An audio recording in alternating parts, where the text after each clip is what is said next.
ಡಿ.ಕೆ. ಶಿವಕುಮಾರ್ ಎಂಬ ಹೆಸರಿನಾದ ನಾನು ನನ್ನ ಅಜ್ಜ ಗಂಗಾಧರಜ್ಜನ ಹೆಸರಿನಲ್ಲಿ ಪ್ರಮಾಣ ಮಾಡುತ್ತೇನೆ. ನನ್ನ ಅಜ್ಜನ ವೀರ ಗಂಗಾಧರ ಅಜ್ಜನ ಹೆಸರಿನಲ್ಲಿ ಪ್ರಮಾಣ ಮಾಡುತ್ತೇನೆ.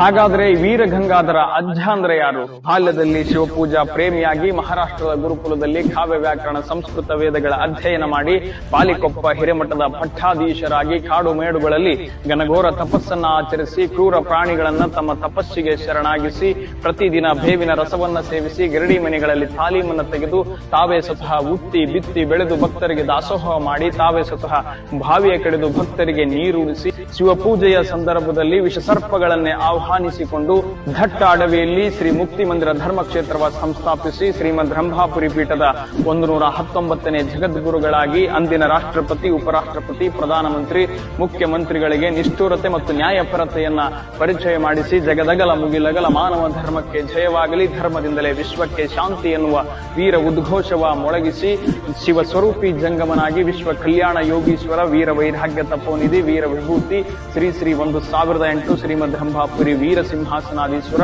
ಲಿಂಗೈಕ್ಯ ಜಗದ್ಗುರು ವೀರ ಗಂಗಾಧರ ಶಿವಾಚಾರ್ಯ ಭಗವತ್ ಪಾದಂಗಳವರಾಗಿದ್ದಾರೆ.